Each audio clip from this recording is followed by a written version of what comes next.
Today, we're diving into 9 profoundly chilling tales from one of the most remote and eerie corners of America. We'll explore the secluded valleys and overlooked peaks of remote Appalachia, where the hills guard their mysteries and the shadows bite back. These represent some of the most alarming real-life horror experiences from the heart of Appalachia. Each narrative comes from people who endured bizarre events that still linger in their nightmares. We've thoroughly investigated and shaped these accounts from genuine reports by folks who dwell in these timeless uplands, far from quick aid, where certain mysteries are wiser left alone. To safeguard the anonymity of those courageous enough to speak out, we've adjusted some names, places, and specifics. Yet the dread stays pure. From baffling disappearances to beings that defy reality, from powers that twist the terrain to offenses hidden under layers of quiet over generations. These tales uncover the grim truths of existing where society fades and the primal wild takes hold. Edward came of age in a remote mountain spot that scarcely appeared on maps. It was a slim strip of terrain locals just dubbed the Hollow. The access road terminated at an abandoned single-room chapel, unused for services in years. Its white coating had flaked off long ago, with panes sealed from within by boards. Over the drooping eaves, suspended from a tilted timber structure, dangled an corroded metal bell, so ancient that lichen clung to it like healed scars. Folks in the Hollow spoke of that bell much like others discuss storm alerts or urgent alerts. If it tolled past midnight, a resident in the area wouldn't greet the dawn. When Edward reached the age to pedal to the chapel by himself, he was already familiar with the legend. His grandma enjoyed recounting it during blackouts, illuminated only by the warm flicker of a lantern on the dining table. She'd perch there, fingers laced neatly, explaining how the bell originally summoned worshippers. But following the mining catastrophe of the 1940s, it summoned mourners. There was a fellow from that era, she noted, a quiet, peculiar man who decided to sound it for any grim tidings. After the shaft caved in, entombing 21 workers, he kept peeling it through the night, well beyond when hope for rescues had faded. A week on, he strolled up the dusty path to the chapel as evening fell, and he vanished forever. Some claim he entered the forest behind the building and never emerged, she'd whisper. Others insist the peak claimed him as tribute.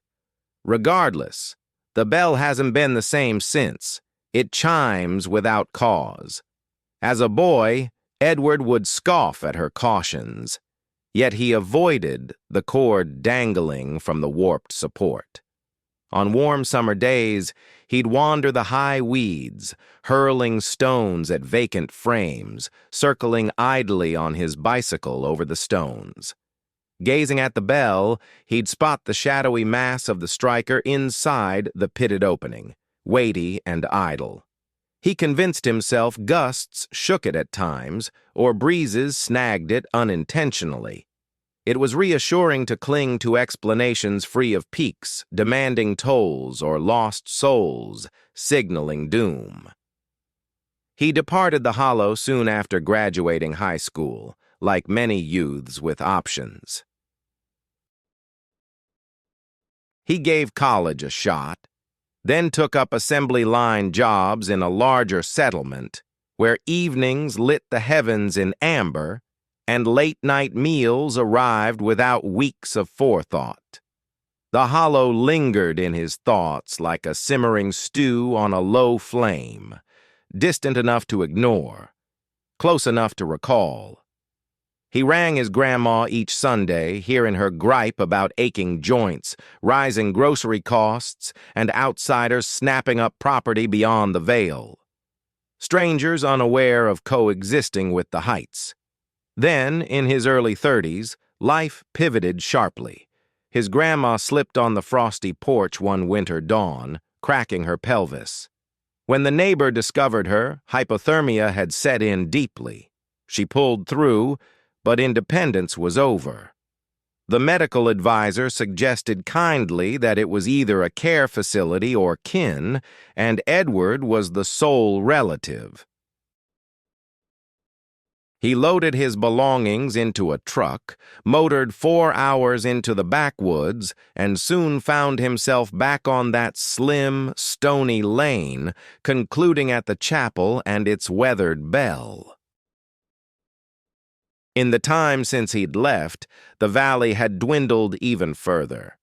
The houses he once knew had vanished, their bases overtaken by thickets of blackberry bushes and sumac.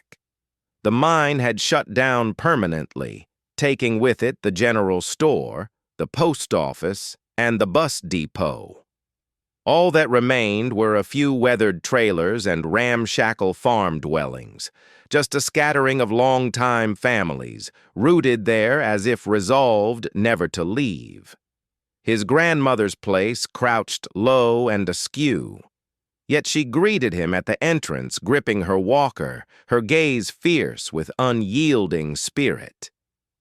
"You've returned," she remarked, as though she'd never doubted it. Routine tightened its grip soon enough. His routine settled into repetitive tasks, doling out pills on schedule, shuttling her to therapy sessions, and making leisurely trips to the sole market that accepted food stamps without a hint of disdain. Evenings brought a stillness deeper than he'd recalled, the sort that bore down on the panes and amplified the wall clock's ticks to an almost rude volume. Hearing the bell once more felt oddly comforting at first. It rang out on a mild September evening, well after she'd retired. Edward lingered by himself at the kitchen table, nursing a mug of coffee while sifting through a pile of overdue notices, forcing himself not to prioritize which to delay. With the panes ajar, a gauzy drape fluttered now and then in the night's gentle breeze. A lone dog yipped sharply somewhere, irritation in its tone, before quieting. For a stretch, only the fridge's drone and the faint wheeze of her breathing from the hall disrupted the hush. Then, barely audible, a lone metallic chime echoed through the valley. Edward halted, cup paused mid-sip. It wasn't booming like the echoes from his youth, yet utterly recognizable, that resonant, lingering vibration hanging in the air. He placed the mug aside and strained to hear, body tensed. Silence followed. No echo, no gust rattling the branches nearby. After a moment, he dismissed it as fancy. Likely some stray noise from a neighbor's property that his mind had reshaped into something familiar. He closed the windows, blaming insects, and headed to his room, ignoring the tremor in his fingers. 2 days on, elderly Mr. Collins from the hillside passed away peacefully in his slumber. Folks murmured his heart could have given out any time. If the coincidence unsettled anyone, no one voiced it. Valley dwellers had come to understand, through hard lessons, that prying too deeply into causes often led nowhere. Events unfolded or didn't. The mountain offered no justifications. Time wore on. Autumn crept in from the peaks above, painting the foliage in shades of copper and crimson. Nights turned crisp, skies sharper. Edward occupied himself with stoking the wood stove, sealing drafts around the frames, and mending the droop over the entryway. He pushed the bell from his thoughts. On drives to town, he avoided looking up at the church's tilted silhouette and the silent heft of corroded metal suspended there. On a still October evening late in the month, the sound returned. He'd been drifting off in bed that time, the space illuminated solely by the dim amber from the corridor light his grandmother required. The initial peal jolted his eyes wide, a muted knell that felt both remote and unnervingly near. It gave way to a second, more insistent, then a third so distinct he caught the metal's faint tremble. The tone seeped beneath the threshold, seeped into the bedding, and grated on his nerves. From the adjacent room, his grandmother let out a soft cry. He was standing before he knew it. The passage seemed chillier than usual, the planks icy against his bare feet. Easing her door ajar, he saw her propped rigid in the sheets, hands knotted in the bedding, stare vacant and wide. "Quote 1, she breathed. He forced a nod. "Quote 2. The bell pealed anew, stronger, slicing his reassurance like a blade. It carried a near wrathful edge. His grandmother shook her head. No breeze tonight, not a single leaf stirring outside. That bell doesn't sound without cause. He longed to protest, but a fresh noise pierced the valley, stilling him. Sirens, remote and winding, ascending the distant road. Come dawn, word spread that a youth from beyond the ridge had lost control of his pickup on the narrow span, smashing the barrier and plunging into the stream 20 feet down. They reckoned he might have made it if the current ran deeper, but the season had been parched. The vehicle's shell smashed against boulders, folding like foil. Rescuers pulled him free, shrouded to the neck. The town's proper funeral bell tolled the following afternoon. Yet valley folk said little of it. After that, rest eluded Edward entirely. He spent most nights vigilant in the dark, attuned to the quiet, as if awaiting an explosive's fuse. Every groan from the aging house, every pop of the fire dying down, chipped away at his tenuous grip on reason. He repeated to himself endlessly that corroded iron might shift without cause, that ancient beams twisted in the chill and let physics take over. Pack rats, owls, and sheer monotony could fool an exhausted brain. But at 3 a.m., none of those rationalizations held when the blackness beyond the panes seemed solid enough to grasp. The bell pealed for the third time. He refused to dismiss it. It was early December, the heavens a heavy gray ceiling bearing down on the peaks. His grandmother had declined sharply that week, agony gnawing past her painkillers, disorientation seeping into her words. That evening she slipped into sleep near 10 o'clock, her breaths shallow and faltering, like her chest had wearied of the fight. Edward kept vigil by her bedside, a book open in his lap that he barely scanned, his fingers gently on the coverlet over her. The heater hummed sporadically. In some corner of the home, a conduit cooled with faint snaps. Time dragged on, counted by flipped pages and tugs at the bedding to keep her warm. Past midnight, reality hung suspended. The heater silenced abruptly. The snaps ceased. Even the winter-buried bugs fell mute.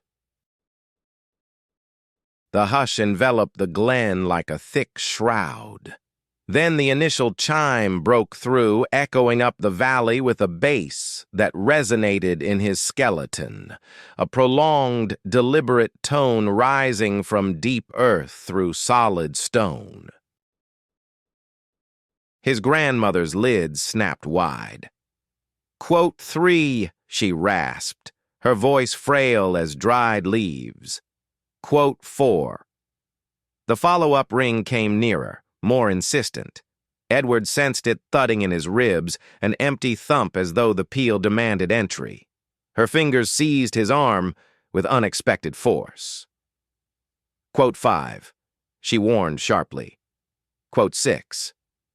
He attempted to calm her, insisting no ambulance was en route, that no visitor waited outside. Yet as if his words conjured it, a timid rap echoed from the entryway, 3 gentle taps, then quiet. The bell sounded once more. The rapping grew bolder. He reasoned it had to be a local, perhaps in urgent need under cover of night, spotting their glow and seeking aid. The cold was brutal. No soul deserved to shiver on the stoop. Her hold squeezed to the verge of hurt. Quote 7, she murmured. Quote 8. The eerie certainty in her tone cut through his innate courtesy like a blade. He eased back into his chair. Senses screaming, eyes fixed on the chamber's entrance. The bell tolled anew, while the door's summons morphed into an odd scrape, like claws grazing timber leisurely. It crept along the exterior walls below the sills, looping the structure unhurriedly. Whenever the unseen entity neared a pane, the bell would chime. After the 4th pass, the noise pressed so near, he followed it by the tremors alone. Walls quivered faintly. Fine powder drifted from above. In the parlor, a photo fell and splintered on the boards. His grandmother muttered unintelligibly, perhaps an ancient invocation reduced to whispers and fragments. At the 7th peal, all ceased. The scraping, the quakes, the oppression in the atmosphere. Stillness flooded the basin with tangible might. Only then did Edward notice his lungs burned. He released a trembling sigh and pivoted toward her, ready to quip about wild fancies and faulty electrics in a hoarse tone. Her gaze fixed upward, vacant now. The spark extinguished. The morticians arrived by next midday. The local minister arrived to offer solace and assure him of her passage to peace. Folks from nearby delivered pies and breads, embracing him in that solid, wordless hillfolk manner that conveyed volumes beyond oratory. Nobody inquired about the bell.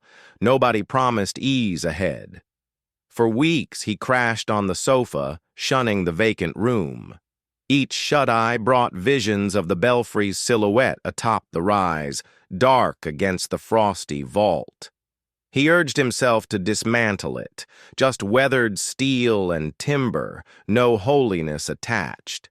He even hauled a stepladder and wrenches up once, but alighting from the vehicle and facing the suspended mass of oxidized metal, his knees buckled. Another had visited first. At the stand's foot, embedded in the iced soil, lay neat clusters, vials of dentures and fasteners, locks of tresses bound by string, minuscule beast skeletons laid in rings. Nestled against the aged fence post was a faded photo, soggy and warped, showing his grandmother as a young girl posed before that very same church. The rope dangling from the rafter during his childhood had vanished.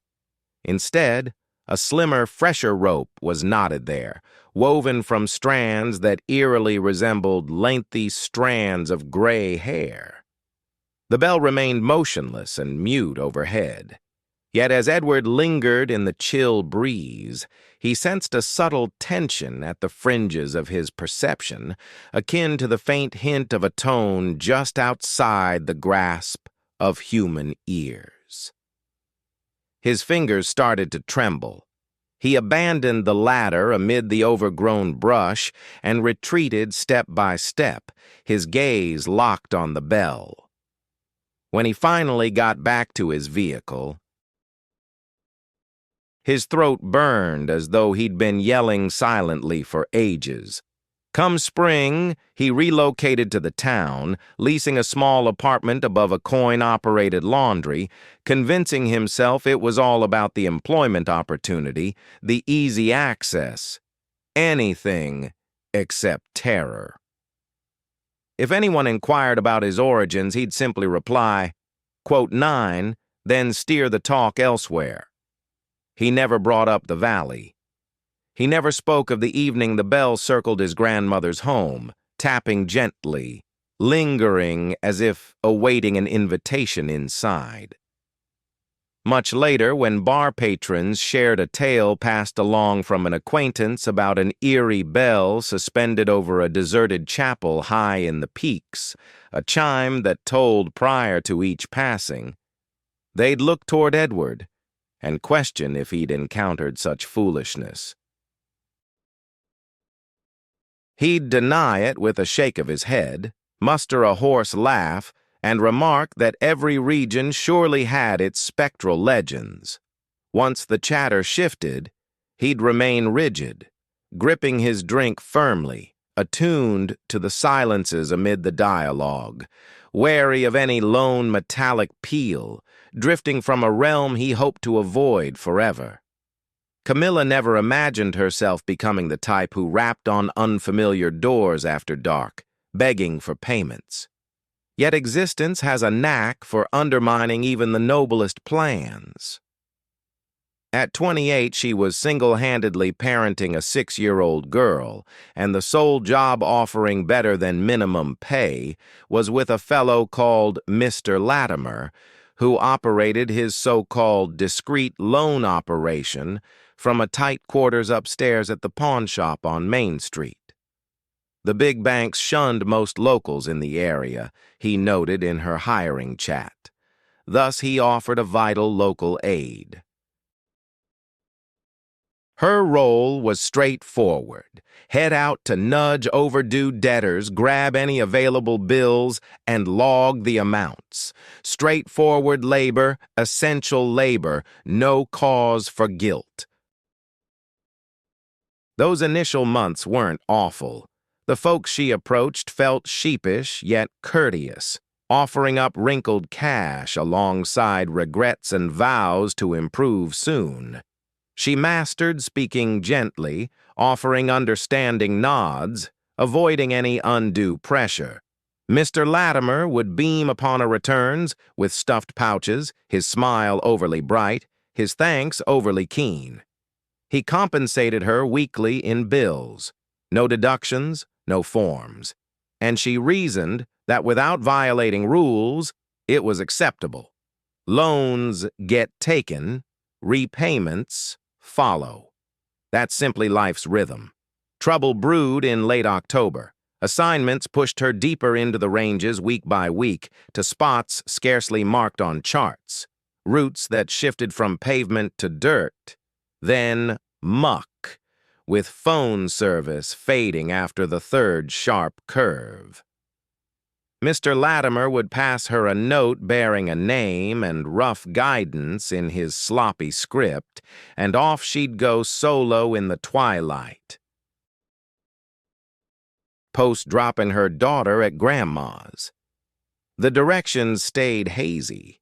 Beyond the white chapel, veer at the withered elm, third lane marked by the azure box.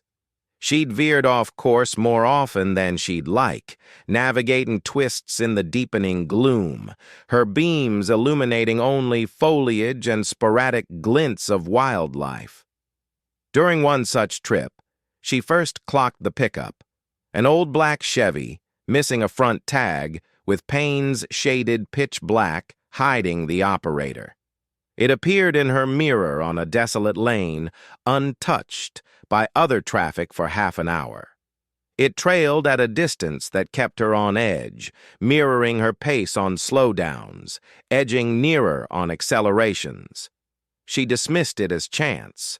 Plenty traversed these trails. She was overthinking.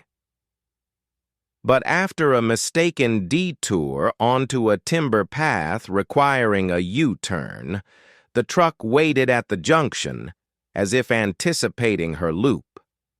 She raised it with Mr. Latimer come morning, aiming for breezy nonchalance.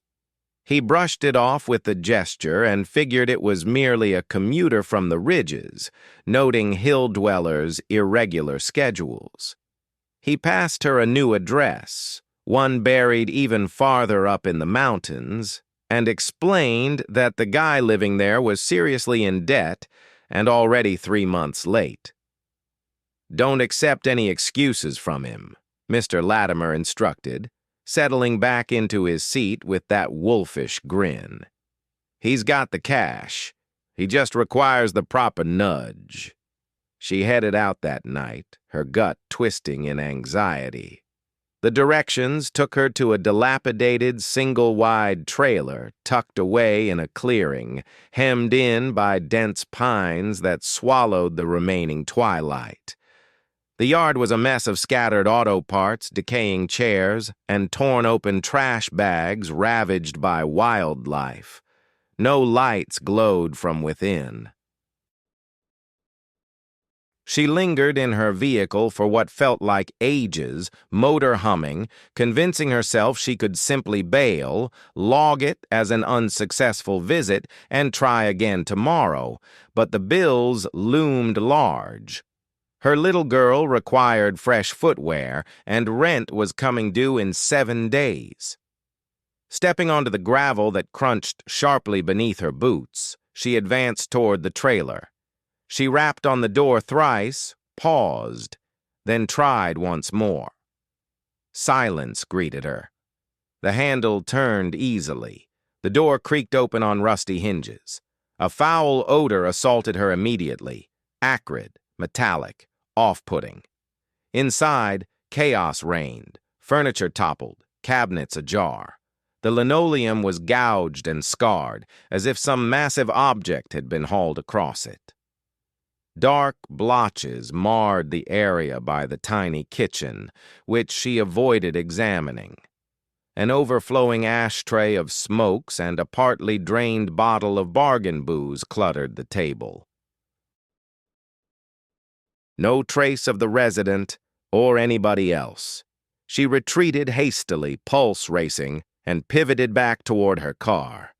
That's when the black pickup caught her eye, stationed at the clearing's fringe, motor silent, beams extinguished.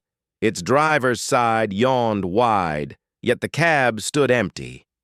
Paralysis gripped her, breaths ragged and brief, primal urges yelling to flee.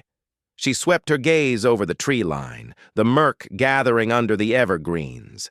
Nothing stirred, no sounds broke the quiet. The stillness hung oppressively, as though the woods itself waited tensely. She'd barely taken 3 strides when footfalls echoed from behind, methodical, heavy boots grinding on stones. Whirling, she spotted a silhouette stepping from the trailer's flank, imposing and sturdy, features obscured under a cap's bill. He remained mute, merely observing, arms relaxed by his hips. "I'm sorry," she blurted, voice frail and quivering. "I was searching for a person. I'll leave right now." The shape cocked its head, and in the dimming glow, she glimpsed his profile. Nausea surged. She recognized that chin, that stance. Mr. Latimer. His lips curved into the familiar wolfish smile, the one he'd flashed after I delivered plump payment pouches. But this version held no warmth. Quote 14. She didn't stick around for more. Sprinting to her vehicle, keys clutched desperately, fingers fumbling, almost losing them, she dove behind the wheel, twisted the starter, and the motor bellowed to life in blessed response. Tires spat stones as she backed up erratically, narrowly grazing the dark truck. Soon she was racing along the bumpy lane, limbs whipping at her doors, grip iron hard on the steering. Only on smooth asphalt did she ease off the gas. Still, she glanced repeatedly in the mirror, braced for pursuing lights, but emptiness followed. Just night and the barren path fading away. She skipped the office entirely. No call to Mr. Latimer.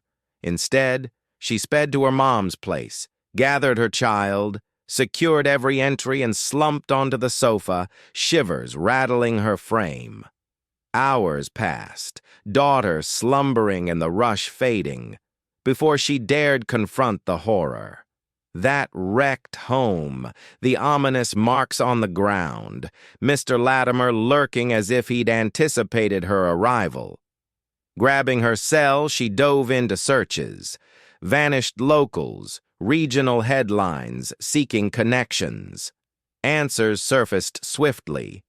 The initial match was a fellow reported absent 2 months prior, last spotted along that very mountain route. Next came a lady who'd vanished post a missed loan installment. Then the trio, quartet, quintet, all linked to the vicinity, all erased without evidence. Trembling, she unearthed a crumpled ledger from her collection notes. Debtor lists, identities, spots, sums due.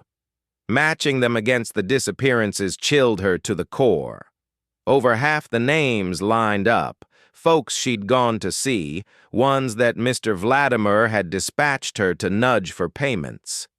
Come morning, she crammed it all into a plain manila folder, hopped in her car, and headed to the neighboring county, dropping it off on a state trooper's desk along with a quick note on its origins. She skipped signing her own name. She didn't stick around for any follow-up. 2 weeks on, she and her little girl had relocated to another state altogether, settling into a new community where the peaks didn't press in so oppressively, and the streets were smooth asphalt under reliable streetlights. She landed work at a local market, pinning on a badge with an alias, and kept her old life locked away in silence. Yet on certain evenings, as she locked up and the lot sat deserted with the breeze shifting just so, the phantom scrape of footsteps on loose stones would echo in her ears. She'd spot a dark pickup with blackened glass lurking at the lot's edge, motor humming idly, utterly empty. She'd freeze in place, clutching her keys like a weapon, holding her breath until it faded from view, before venturing a step. From then on, she steered clear of winding hill paths once the sun dropped. She avoided any gig that meant rapping on unfamiliar doors. And whenever her daughter probed about the abrupt move, the vanished trips to Grandma's, or the way Mom sometimes bolted awake to rattle every bolt and latch, Camilla would offer a gentle grin and explain they were chasing a clean slate. She kept quiet about the mystery calls from blocked lines that buzzed once and cut off. She never mentioned the billing slip wedged beneath their new apartment door 3 months in, despite their hideaway being secret. That paper bore her true identity, scrawled in Mr. Latimer's sloppy, indifferent script, listing an outstanding amount and a footer warning, "We'll reach out soon." She torched it right there in the sink basin and convinced herself the nightmare had ended. But in her core, where echoes lingered of that stifling mobile home, the grind of soles on pebbles, and the gleaming grin of a guy who erased lives without a trace, she understood the truth. Certain obligations, she'd come to realize, defied full settlement, and certain enforcers kept circling forever. Simon had called Black Ridge home his whole existence, that slim outcrop of jagged stone and sparse evergreens jutting over the basin like the arched spine of a dozing beast. By Appalachian measures, the spot was cut off from the world, reachable solely via a battered dirt track for timber hauls that turned to mud each spring and locked in ice through winter. Just 4 households endured the full seasons up top, dotted across the crest in dwellings crafted by forefathers generations back. Structures that slumped earthward, as though the terrain was gradually reclaiming them. His kin traced their roots there furthest, beyond living memory or official ledgers. As a boy, he'd absorbed tales of the glows. Every resident had glimpsed them eventually. They materialized out of nowhere, floating just above the canopy, eerily quiet and glowing with an otherworldly intensity. Solo or clustered in 2s to 5s, they defied logic. No choppers, no UAVs, no planes he recognized. Their motion was fluid, purposeful, slipping amid the limbs without rustling foliage. No spotlights pierced the night. No hum or whine broke the hush. They just hung there, suspended in shadow like glowing enigmas. Then poof, gone, trailing only a whiff of charged air and the prickly sense of unseen eyes. The elders dubbed them specters of the diggers, echoes of workers lost in the crumbling tunnels riddling the slopes. Simon's granddad spun a contrasting yarn. He insisted the orbs predated the excavations, the pioneers, ancient presences weaving through the woods, eons before paths or cabins scarred the land or christened the heights. Quote 16. The old man had murmured one time, tone grave, and hushed. Quote 17. Simon wrote it off as geezer folklore, the sort spun to ease the weight of solitude. He'd caught sight of the lights often in his youth, mostly afar, and they'd left him unruffled. Mere quirks of the escarpment akin to needles whirling wild by the forsaken pit mouth, or dips that chilled through the hottest days. You adapted to the oddities. You held your curiosity in check. All that shifted in the fall. He hit 32. He'd been trekking back from his relative's cabin, a familiar 20-minute trek down the RG line path he'd navigated countless times. It was deep night, pushing 1 a.m., under a cloudless, star-packed vault that glittered like chipped ice on ebony. He had a flashlight in hand but saw no need to switch it on. The route was etched into his memory.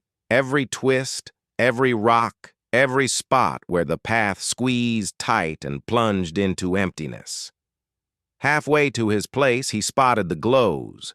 3 orbs floated right over the treetops to his left, perhaps 50 yards off. They emitted a gentle yellow-white shine, flawless spheres about basketball-sized. No twinkling, no motion. They simply lingered in the sky, poised as though anticipating arrival. Simon halted, his exhale forming clouds in the chill night. He froze there for what felt like ages, eyes fixed on the lights. And those lights, he swore, were eyeing him right back. Gradually, they inched nearer. They advanced in sync, slipping effortlessly and silently through the branches. A chill raced up Simon's spine, prickling his skin. He retreated a step, then 2 more, and the orbs mirrored him precisely, holding steady at that interval. Pivoting, he quickened his stride, boots snapping over brittle foliage, pulse thumping wildly. The lights trailed after, quiet and relentless, stalking him amid the trees like predators on a hunt. Reaching his home, he was almost sprinting. He bolted inside, locked the deadbolt with a slam, and leaned against the door in the shadowy kitchen, gasping for air. Peering through the window over the counter, he glimpsed them. 3 dim spheres at the yard's border, just past the porch lamp's reach. They lingered motionless for hours until dawn's faint light edged over the hill. Then, sequentially, they dimmed, melting into the early fog as if they'd never existed. Simon dismissed it as a random occurrence, mere chance. Such lights had never caused harm before. Yet in the ensuing weeks, they returned.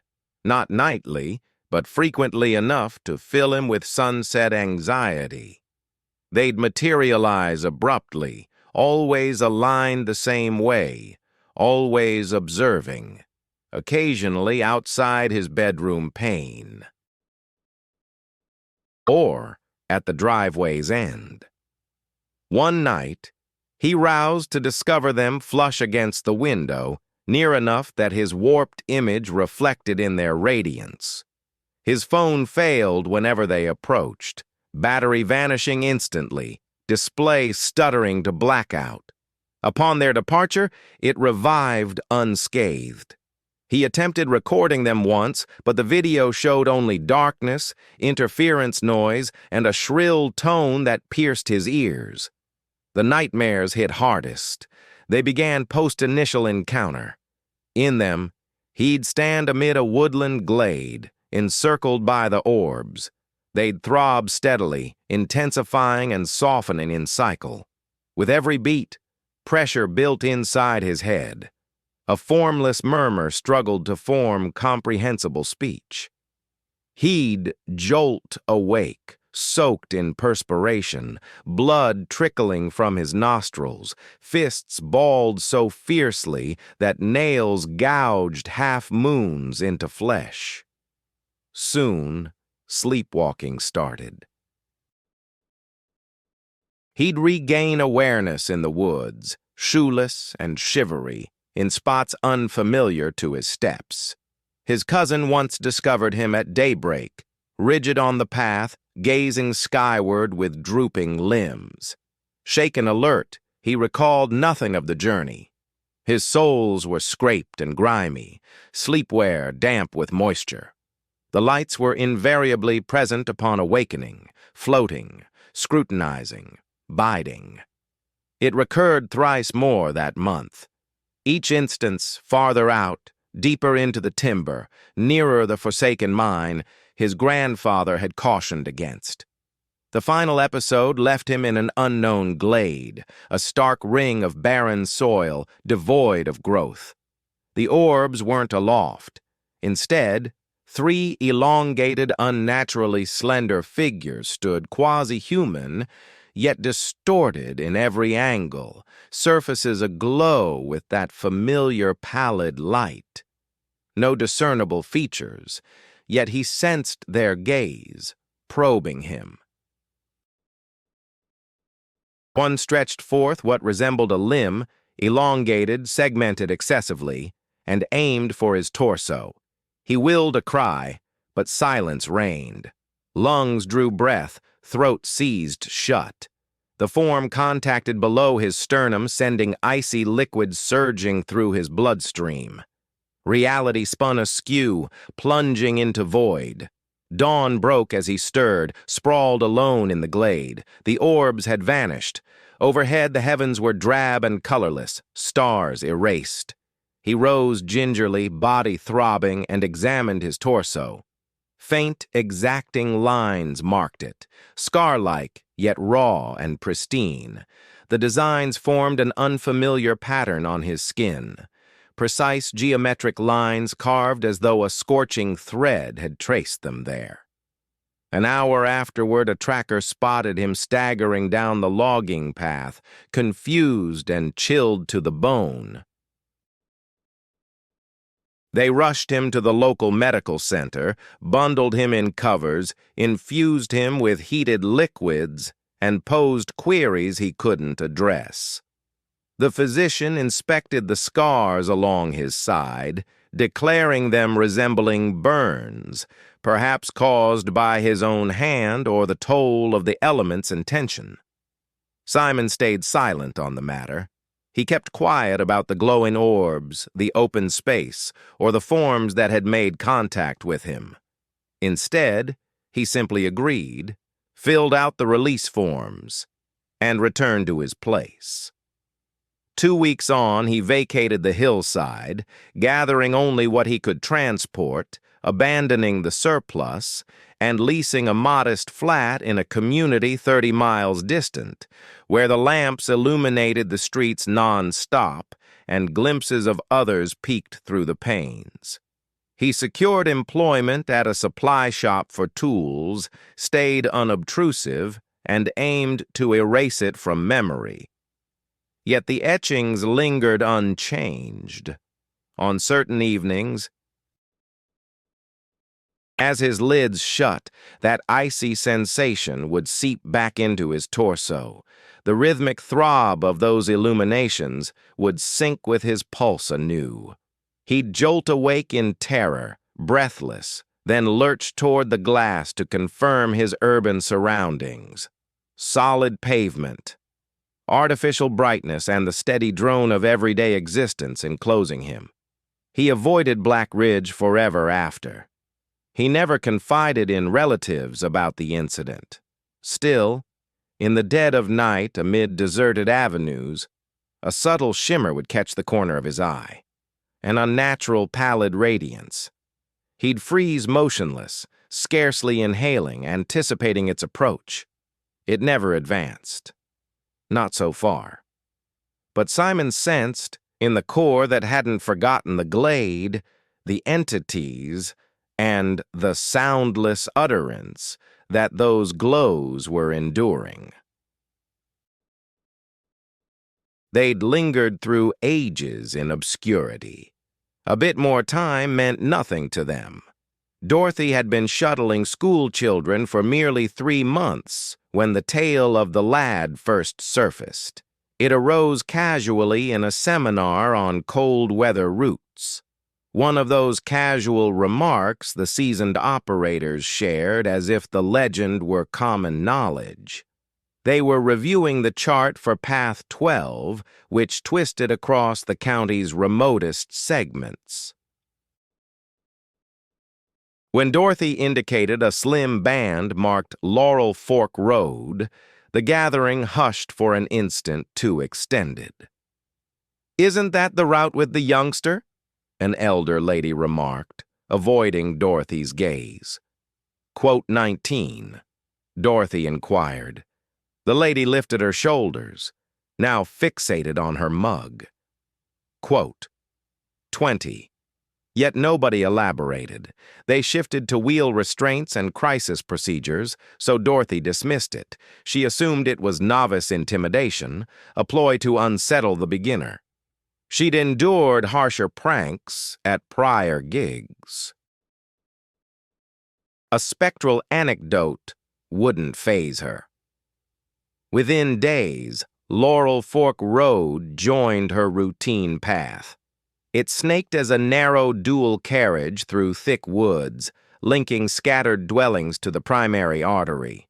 The surface was fractured and irregular, mended repeatedly until it resembled patchwork fabric, with edges plunging abruptly into gullies overrun by vines and brambles. No illumination posts, no fuel stops, no spots to reverse if you overlooked a halt. You pressed forward till the lane spat you onto broader, tidier ground. The children residing there were subdued, the sort bred in spots where the closest folk lived a mile off and guardians instilled early wariness of outsiders. They boarded without drama, claimed identical spots daily, and alighted at their lanes with little more than a whispered appreciation. Dorothy appreciated their demeanor. They were straightforward, reliable. It was halfway through October when she first noticed him. She trailed a tad behind schedule, the evening rays dipping below the crest, casting elongated, slender shades over the pavement. The vehicle held sparse passengers, a few youths in the rear, many glued to devices or nodding off by the frames. Dorothy navigated a bend and spotted a silhouette on the verge, roughly 50 yards distant. A youngster, a male, perhaps 8 or 9 years old, clad in a somber coat with a compact satchel. He faced from the thoroughfare, his chin angled faintly as though attuned to noises in the foliage. Dorothy knitted her brow. He seemed unfamiliar, and that portion lacked residences, access paths, any cause for a child to linger solo in isolation. She eased the speed, anticipating he'd pivot and signal for transport, but he remained immobile. She halted nearby, swung the entrance wide, and hailed, "Hey, need a lift?" The boy offered no reply, didn't swivel. He remained motionless on the roadside, his narrow shoulders tense under the coat. A shiver of discomfort crept along Dorothy's back. She checked the rearview mirror, noting several children in the rear peering out, their faces smooshed against the windows. "Hey, kid, everything all right?" she asked once more, raising her voice. No reply came. The atmosphere inside the bus grew thick and oppressive. The late-day sunlight seemed to fade. From the back, a girl called Emily edged closer and murmured, "Miss Dorothy, don't pick him up." Dorothy swiveled in her seat. "Why not?" Emily appeared ashen, her gaze enormous. "That's the kid, the missing one. You're not meant to halt." Before Dorothy could probe further, the motor stuttered oddly, and the instrument panel blinked erratically. She shifted her attention forward. The boy had disappeared. She searched the embankment, the wooded edge, the gully. Empty. In the brief instant she'd looked away, he'd evaporated. Her grip tightened on the steering wheel. Emily and the rest of the children fell quiet. They stared out the windows intently. Dorothy swallowed hard, keeping her tone even. "Everyone, take your seats and fasten your seatbelts." She shut the door and guided the bus onward, her pulse racing. Through the mirror, she watched Emily silently convey words to the boy next to her. He nodded solemnly, his look serious. Dorothy longed to question them, to insist on details. But the way the path ahead darkened, with branches looming nearer, compelled her to stay silent. 2 days afterward, she spotted him once more. This occurrence was in the brighter early afternoon, positioned higher along the route at another turn. Identical coat, identical pack, identical stance, head angled, back turned. Dorothy's gut twisted. She maintained her speed, pressing firmly on the accelerator while fixing her stare straight ahead. As the vehicle passed, she glimpsed his side view from the corner of her eye. Something about his features was off.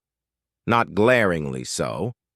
Not something she could describe precisely, but sufficiently distorted to make her mind falter in recognition. Excessively pallid, overly even, the contours smudged as if captured in a trembling snapshot. She pressed on without pausing. She refrained from shouting. She simply continued. A second later, when she glanced back via the mirror, he'd vanished anew. The children sensed it. She could detect their unease, how they curled up in their spots and shunned the road's near side. Words went unspoken, yet Emily met her reflection's eyes and offered a subtle, informed tilt of the head. That evening, back at home, Dorothy finally did what she'd overlooked for weeks. She researched Laurel Fork Road, hunting for reports on vanished youngsters, past mishaps, whatever might clarify the visions. Answers surfaced quickly. His identity was Timothy Fairchild, age 9, who vanished in 1987 en route from the bus stop, only a quarter-mile from his home. The effort to locate him lasted weeks. Scores of searchers scoured the forest, dredged the stream, inspected derelict shafts and cellars. They turned up nothing. No remains, no garments, no evidence of conflict. He'd dissolved utterly, like the terrain had parted and consumed him. The piece featured a class picture: buzzed hair, black jacket, a faint grin that barely touched his eyes. Dorothy examined it intently, goosebumps rising. It matched the very child she'd observed by the verge, gazing into the foliage. She rationalized it as chance, an optical illusion, a look-alike youth, perhaps, though inwardly she recognized the truth.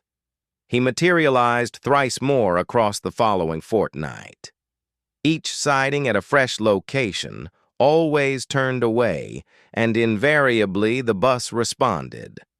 The motor would falter, gauges would stutter, the vents would fail, chilling the cabin until her exhalations fogged visibly.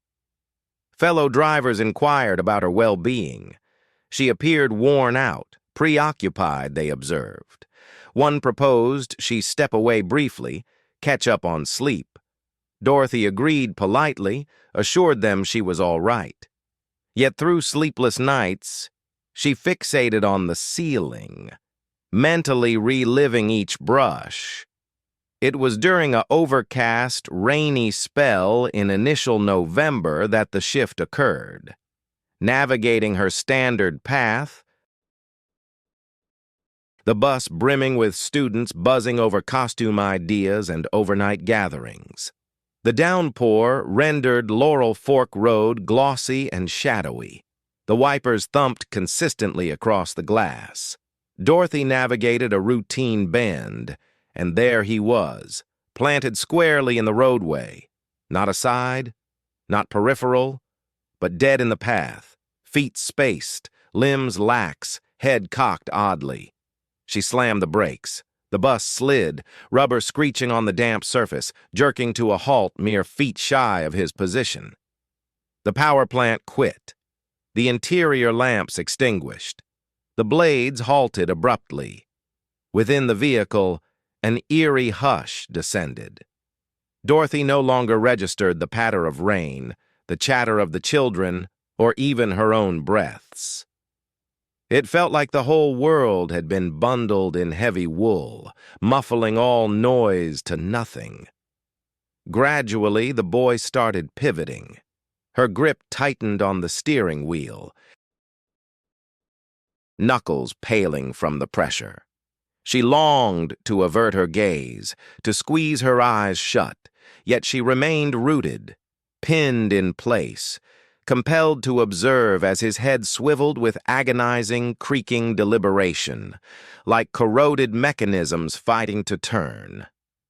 Once he confronted her directly, the reason for the other driver's cautions became brutally clear. What passed for his face wasn't truly one.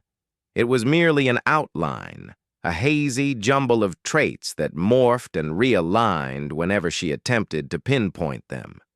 In the spots where eyes ought to sit, only shadowy voids yawned, drawing her stare inexorably inward. His lips parted and sealed without a whisper, and a mounting dread revealed he was uttering a single phrase repeatedly. Though inaudible, she inexplicably recognized it. Help.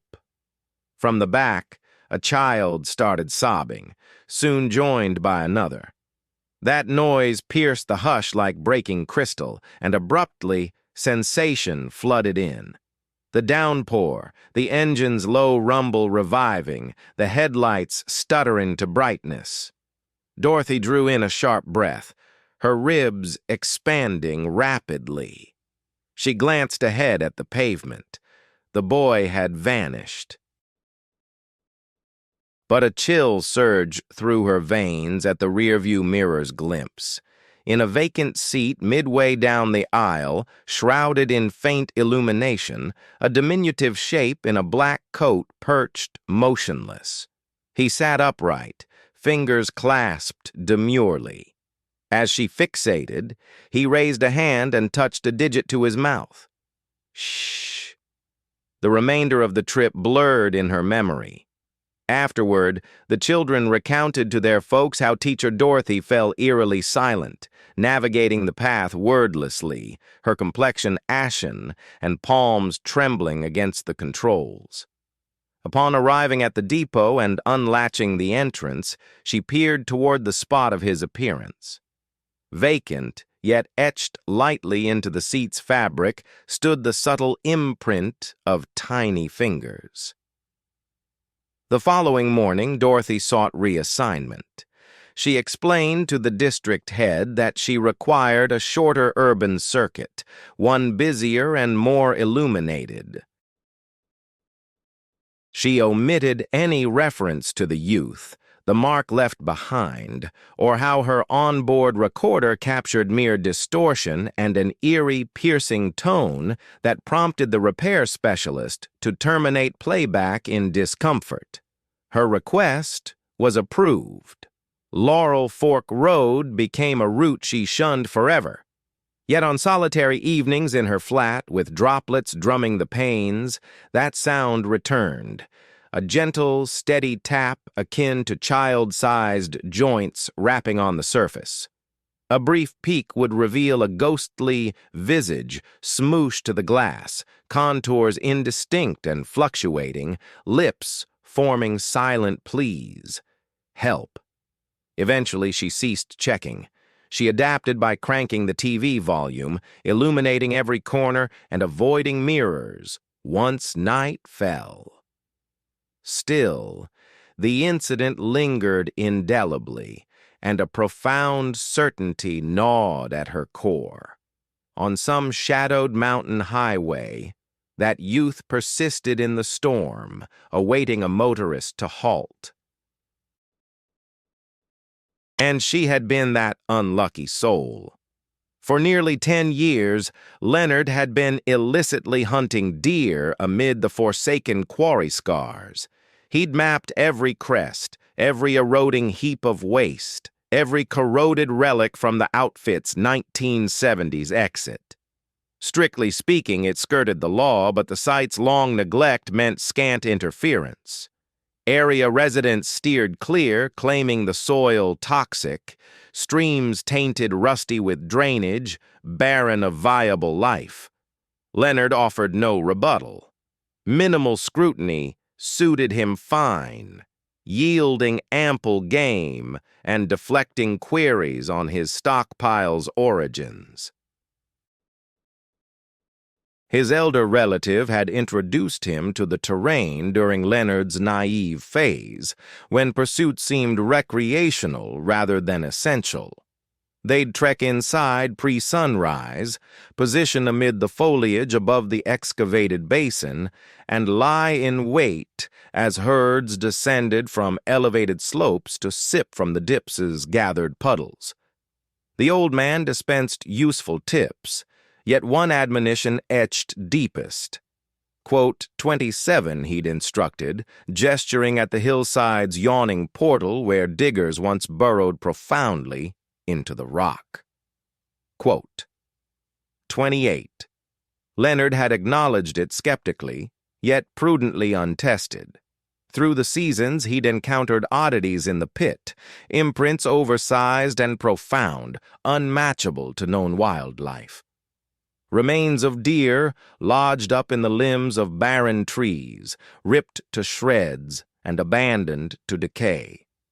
Noises bouncing from the bare cliff walls, raspy and moist, as if some creature was struggling to draw air past a crushed windpipe.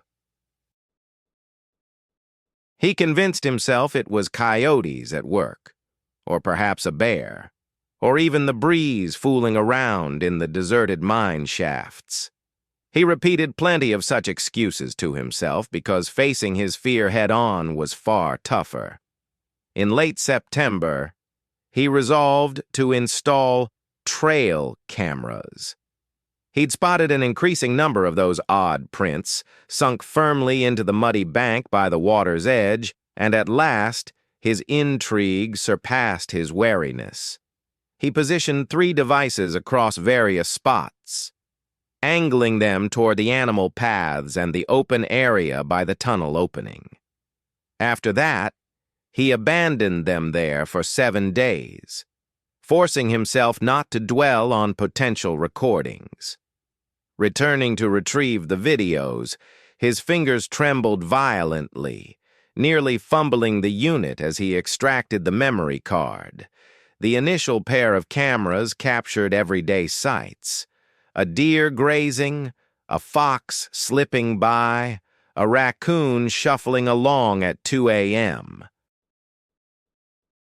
Yet the third one, trained on the tunnel mouth, revealed far more. The video bore a 3:17 a.m. timestamp. The scene lay shrouded in darkness, illuminated solely by the infrared glow, all in ghostly tones of gray and white. The opening moments displayed emptiness, just the yawning void of the passage and the scattered debris on the soil ahead. Then, right at the frame's border, motion stirred. It loomed enormous, defying reason in height, no less than 7 feet, possibly taller. Its frame was elongated and gaunt, resembling a form that had been stretched and reassembled incorrectly. The appendages were overly extended, the joints twisting in unnatural ways that churned Leonard's gut. It advanced with an erratic, jerky motion, vaguely bug-like, every stride intentional and distorted. Most horrifying was the skull. It sagged ahead, supported by a frail-looking neck. In the pale infrared wash, it appeared sleek and blank, akin to a rain-soaked doll whose features had dissolved into smoothness. Leonard replayed the segment thrice, each pass more disturbing than before. During the final run, he caught a detail overlooked earlier: the entity's arms. They dangled below knee level, almost scraping the earth, and terminating each were palms, not animal feet or talons, actual hands, with excessive digits, elongated beyond normal, flexing in impossible directions. He erased the recording. He assured himself it was an optical illusion from the lens, a glitch, a deer distorted by poor perspective. Still, he steered clear of the site for 2 weeks. His eventual return stemmed solely from a near-barren freezer and the need to stock up on venison for the cold months. He arrived tardily, well past a prudent hour, the sunlight already sinking behind the hill crest. He promised himself it'd be swift. A single kill, 1 animal, then out before night fully descended. He took position at his familiar vantage, a crumbling mound of waste rock offering sightlines to the ponds, and hunkered down patiently. The opening hour passed routinely, serene, filled with standard woodland noises, the far-off caw of a crow, the whisper of foliage. But as dusk crept in, the sound emerged, a crisp, purposeful clack, reminiscent of pebbles striking one another. It originated from uphill behind him, close to the woodland edge. He pivoted, peering into the gloom, yet detected no form. The clack repeated, nearer now. A third instance sounded to his left, then shifted rightward. It was encircling him. Leonard gripped his firearm tighter. Rising gradually, senses on high alert, he began descending toward the path leading to his vehicle. The clacking trailed along, matching his pace, remaining hidden.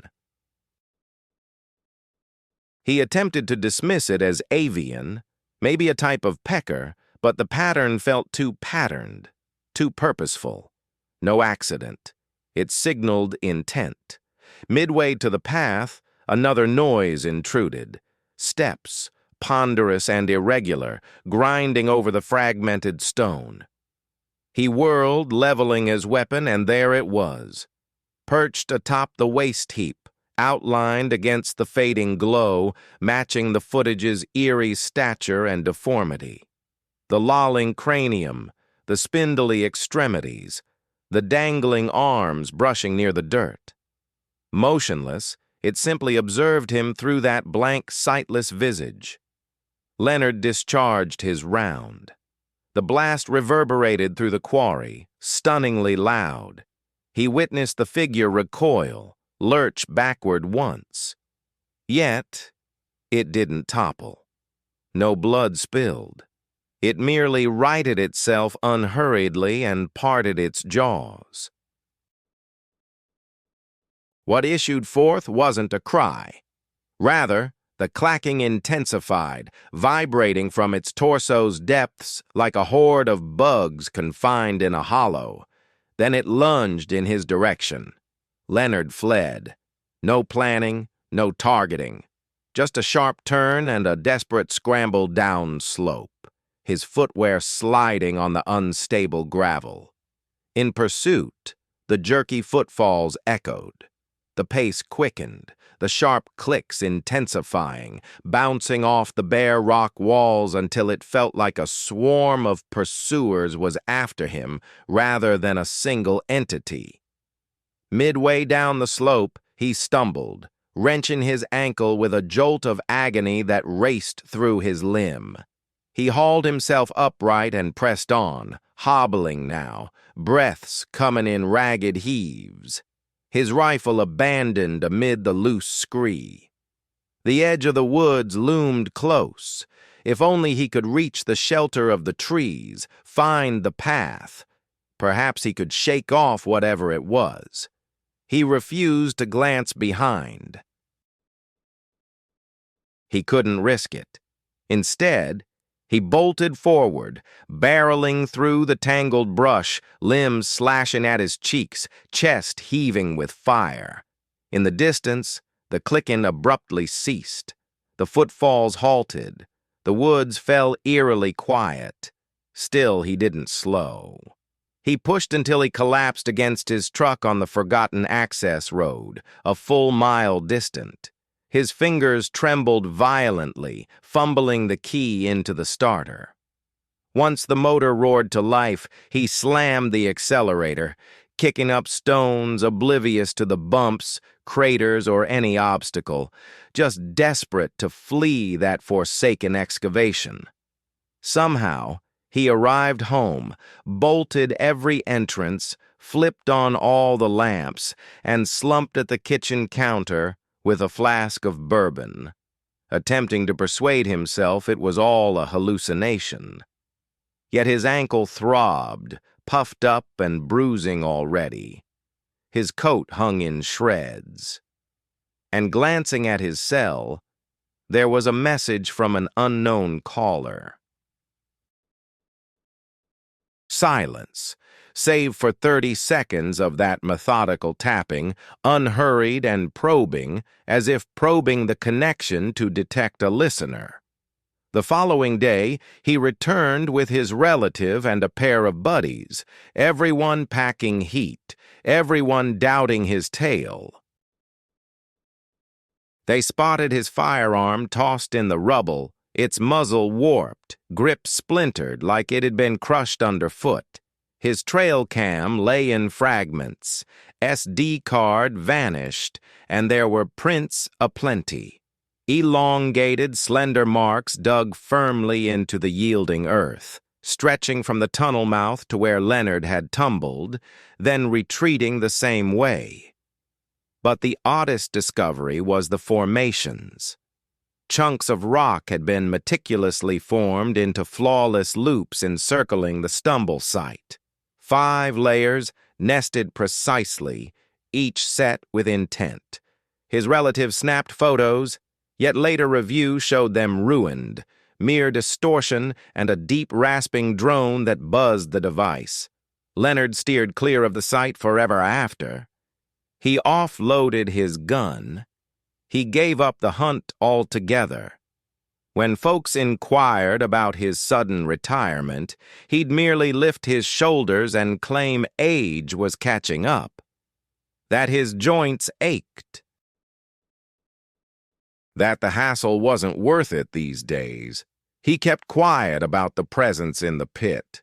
He never spoke of the taps, the mangled weapon, or the stone rings, though he began securing the locks after dark. He kept the outdoor lamp glowing, and he discovered the peril in uttering _quote, _29 aloud, even idly in talk. For each time it triggered a soft, remote response, like a reverberation from buried depths. That measured, purposeful clicking, replying from the shadows. Viola sought a hideaway, and the remote cabin at the close of Creekwood Hollow fit the bill perfectly. Affordable, secluded, distant enough from her prior existence to erase the last year's horrors from her mind. The owner, a grizzled elder with rough features and unsteady grip while tallying her payment, posed no inquiries. He skipped any verification. He simply passed over the keys and reminded her payments fell on the month's start. Cash exclusively. "This place has stayed in our line for generations," he remarked, hovering at the threshold while Viola hauled in her crates. "I raised it up alongside my father in '63. Solid foundation. Just requires a tenant who values it." Viola acknowledged him vaguely, her attention on arranging her 5-year-old boy, sorting the necessities, transforming the space into something comforting before dread could resurface. The man observed her briefly, then coughed lightly. "A single caution," he added, "as evening falls, allow the structure to adjust. Don't resist, and above all, avoid hammering fresh planks onto the antique supports. It resents alterations." Viola's brow furrowed. "What's that supposed to signify?" The fellow merely elevated his brows, heading out. "You'll figure it out. Simply leave it alone." She brushed it off as the quirks of isolation aged eccentricity. Seniors spouted oddities. It held no real weight. Her concerns loomed larger. The protection order lodged 3 months prior, the anonymous rings in the wee hours. Harsh inhales, no utterances. How her child had resumed nightmares, stirring in tears over the once screaming figure.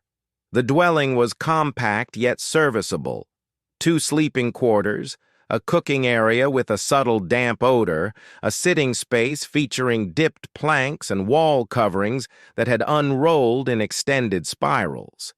The panes were ancient, featuring that wavy glass which warped every view through them, and the doors sagged unevenly in their jambs, refusing to latch fully shut. Yet it belonged to her. For the moment, that sufficed. The initial week passed peacefully. She registered her boy at the nearby school, secured employment as a housekeeper in a couple of communities away, and began the grueling, methodical process of starting over. Evenings found her settling her son under the covers, double-checking the bolts, then perching at the dining table with herbal tea, attuned to the quiet. This hush differed from the tense stillness of her previous place, where each groan of the planks had spiked her pulse, fearing he'd tracked her down. Here, the quiet carried more weight, more density, as though the structure itself paused in anticipation. On the 8th evening, she first sensed the floor shifting. She'd been reclined in her bed, eyes fixed on the plaster above, too restless for slumber. Darkness enveloped the space, save for the dim shine from the corridor's nightlight. As she edged toward unconsciousness, it came, a subtle rhythmic undulation under the bedding, like the subfloor inhaling and exhaling. Bolting upright, pulse thundering, she fixed her gaze on the planks. They lay motionless, utterly calm. She dismissed it as a figment, blamed exhaustion, knew anxiety could play cruel tricks on perception. Yet it recurred the following night, and the one beyond. Always that deliberate cadence, an ebb and flow syncing with her own tense breaths. She grew more vigilant. The movement occurred solely after dark, exclusively when solitude gripped the house. Further oddities emerged. Shut doors she'd secured gaped ajar by dawn. The sink's tap activated on its own, beginning as a lazy trickle that swelled to a flow unless interrupted promptly. She'd roused to discover pantry panels flung open, items inside untouched yet revealed, suggesting an unseen search that had yielded nothing. Her boy began griping about sounds within the partitions, a faint whispering, he claimed, resembling distant voices in conversation. Viola reasoned it stemmed from the building's age. Aged homes creaked, plumbing adjusted, timber swelled and shrank, rational causes abounded, but in her core, honed by sharpened survival senses, she recognized the offness. During the 3rd week, her son commenced dialogues with an invisible presence. She discovered him one midday, perched lotus-style in his room's nook, chatting toward the partition. His tone was hushed, intimate, like children exchanging confidences. "What's going on, little one?" Viola inquired, aiming for casual cheer. He glanced up, gaze pure and unassuming. "Chatting with the woman?" Her gut clenched. "Which woman?" He gestured to the surface. "The one inside? She mentions she's been around forever. She claims knowledge of you." Viola crouched beside him, pasting on a grin. "Nothing's in there, honey.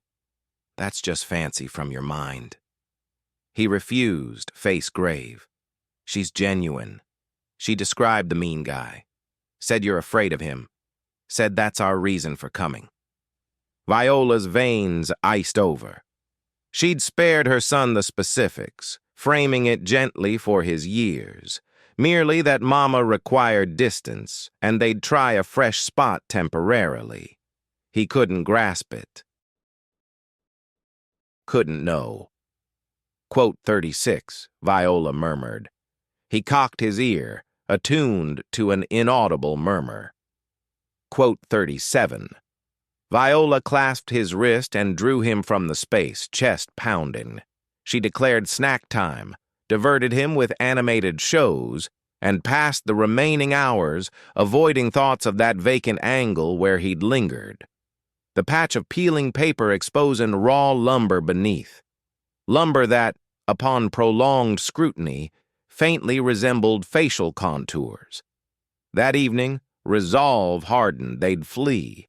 She'd gather belongings, phone her sibling, head to an adjoining state if necessary, anywhere except this trap. She yanked a tire from cabinets, cramming into trash liners, haste muffled to avoid rousing her child. But entering the passage triggered vertigo, abrupt, consuming, a vertigo surge that buckled her knees against the barrier, sight hazed. Her midsection seized fiercely, folding her in agony, breaths ragged. Attempting another advance to the entry twisted the torment deeper, like an internal vice clenching.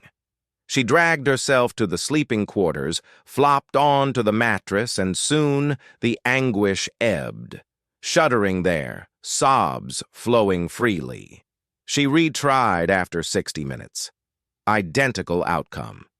Any intent to exit toward the portal provoked bodily mutiny, as if the dwelling sensed it, as if it anchored her in place.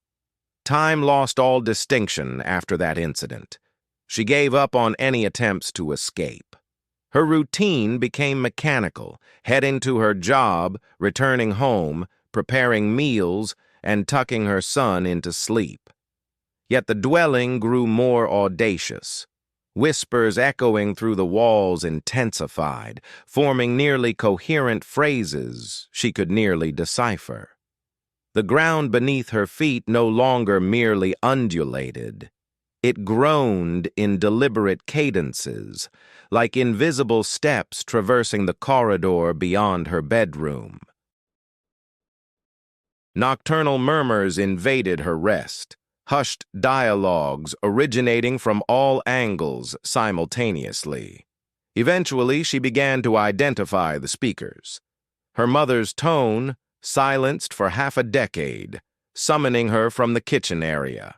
Her former spouse's timbre, deep and menacing, snarling from the void under the planks, her youthful self imploring, desperate for mercy. The structure was dredging up her hidden past, recollections, terrors, concealed truths, and replaying them in the shadows. Her boy lost his ability to slumber soundly. He jolted awake with cries, claiming the woman embedded in the wall was furious, demanding Viola remain indefinitely, craving companionship in her solitude. Viola cradled him, soothed him with assurances of mere nightmares. But she sensed the same oppression, the building's burden bearing down, barriers encroaching, atmosphere thickening.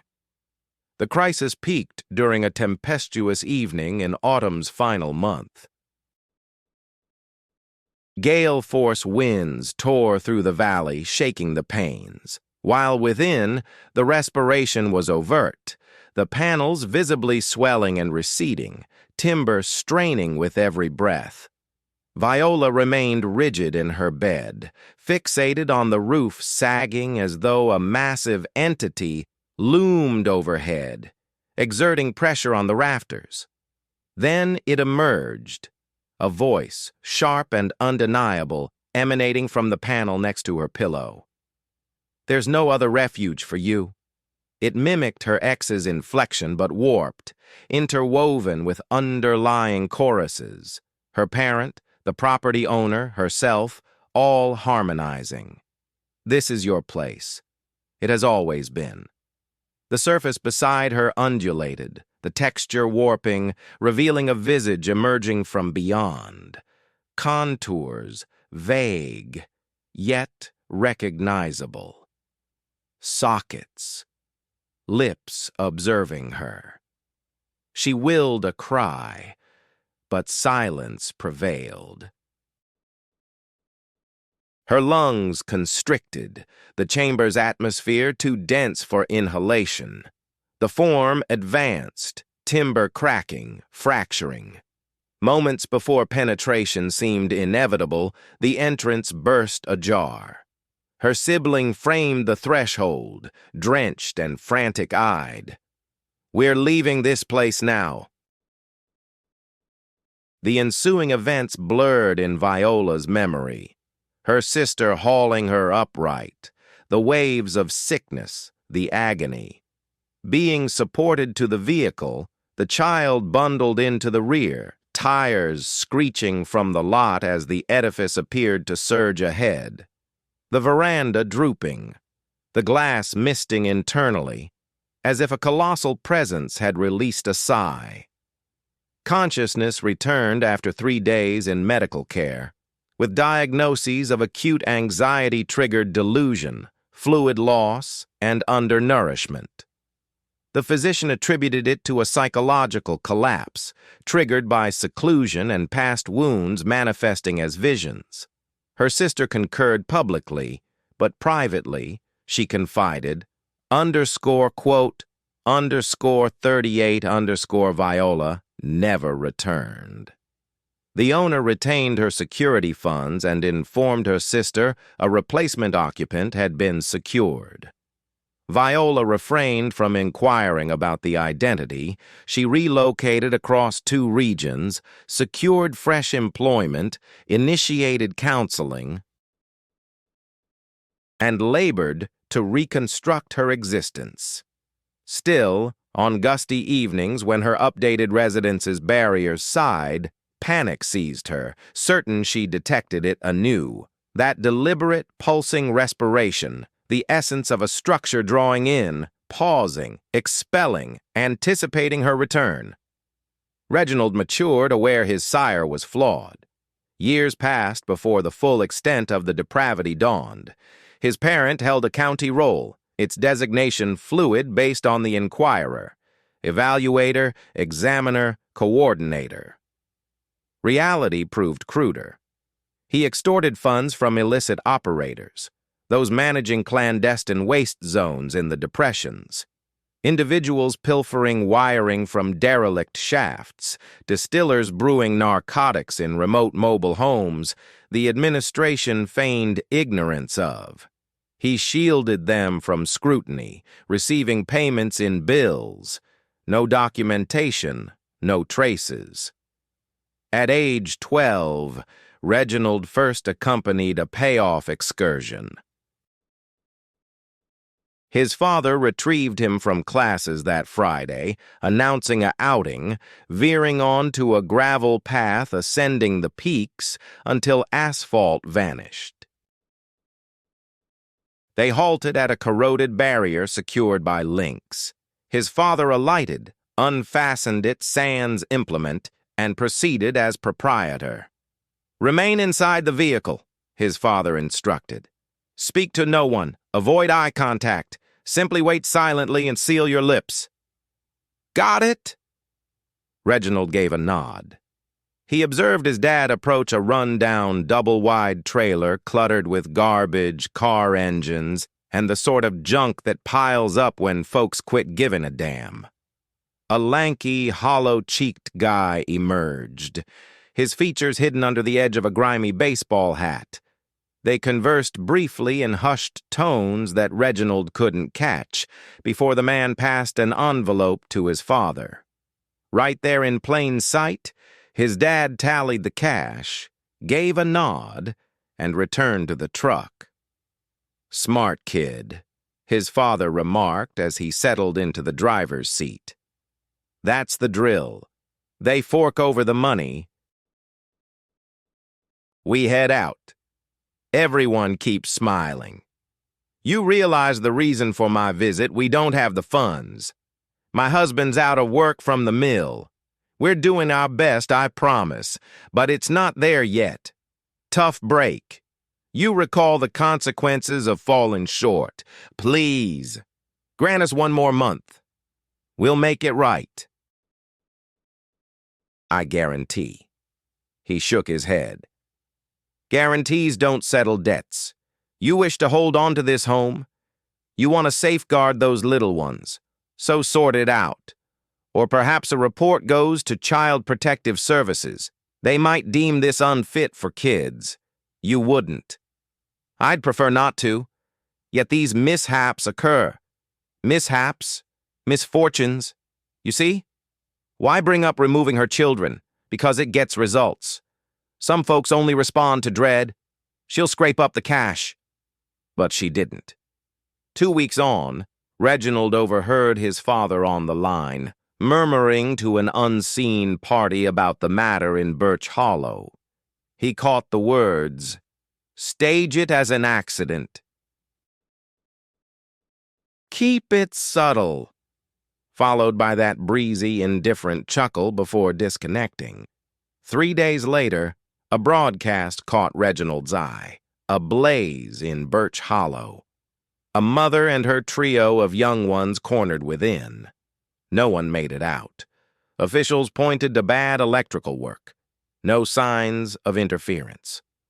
The foundation of Reginald's reality crumbled. He assured himself it was mere chance. Had to be. Still, he couldn't shake the image of her expression, the desperation in her entreaty, the menace from his father. That evening, with his dad asleep, Reginald slipped into the study, unearthed the black ledger, and leafed through its pages. Dozens of names filled the pages, many familiar to him from media stories. Disappearances, mishaps labeled as accidents, fatal hunts, or home blazes.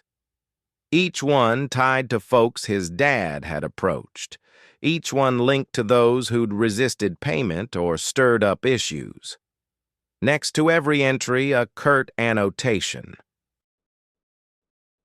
Settled, dealt with, sorted. Trembling, Reginald flipped through the records. There it was, the woman's entry. In his father's script, just one stark term, erased. He shut the book, slid it back into its spot, then retreated to a bedroom, barricaded the door, and perched on the bed's rim, gaze fixed on the blank wall. His father wasn't merely shaking down locals for cash. He was orchestrating an extortion scheme, and when resistance arose or debts went unpaid, he ensured they vanished without a trace. Reginald lay awake through that night and the following one, now scrutinizing his father intently, eavesdropping on calls, tracking departures and destinations. He uncovered his father's web of associates, individuals paid to act without qualms, experts at concealing remains in the remote peaks where searches never reached.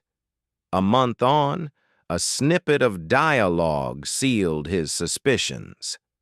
His father lounged on the veranda, phone in hand, tone easygoing. "The boy's turning into trouble, quote 5-6. He's noticed things, probing now. Time to take care of it." Silence followed. "Sure. Remember the Jenkins kid? Vanished last Tuesday, chalked up as a runaway." "Nobody's digging deep. That's your style. Swift, tidy, no fallout." Ice coursed through Reginald's veins. The Jenkins clan, he recalled them well. A household his father had pressed twice. They had a teen son who'd shot hostile looks during the final visit, planted firmly on the steps with folded arms, declaring, "No more dime from us." 3 days afterward, the youth was gone. Authorities called it a flight from home. His folks insisted he'd never bolt, yet their pleas fell on deaf ears. In that moment, Reginald grasped the full horror. His father didn't just issue warnings, he executed them. He orchestrated vanishings, he commanded killings, and none intervened because the victims were overlooked, destitute, remote, voiceless, and the authorities dismissed their plight. That evening, Reginald resolved to act. Once his father departed, he forced the office lock, snatched the ledger, duplicated its contents at the public library, restored the original, and dispatched the duplicates to a regional probe agent, attaching a brief account of their significance. No signature, no sender's details. He simply posted the parcel from a box in a neighboring town and hoped it would ignite change. It didn't. The agent probed. Inquiries launched, statements taken. But his father had covered tracks meticulously. No smoking guns, no corpses, no accusers stepping forward. The probe fizzled out. It was shelved. His father remained oblivious to the scrutiny. On his 18th birthday, Reginald fled the nest, relocating across 5 states, adopting a new surname, and forging an existence detached from the ridges, his sire, or that ominous roster of the vanished. Yet escape proved impossible. Each alert of a lost soul or odd demise in the sticks stirred doubts. How many were true flukes, mere misfortune? And how many stemmed from operators like his father lurking unseen? Beyond reach? Decades passed, well after his father's passing, when a parcel arrived unmarked. Within, a lone snapshot. His father outside an unfamiliar dwelling, clasping hands with a figure whose features were smudged, scrawled on the reverse in alien penmanship. He wasn't alone in it. Others persist. Reginald torched the image. He relocated once more. He swapped his contact.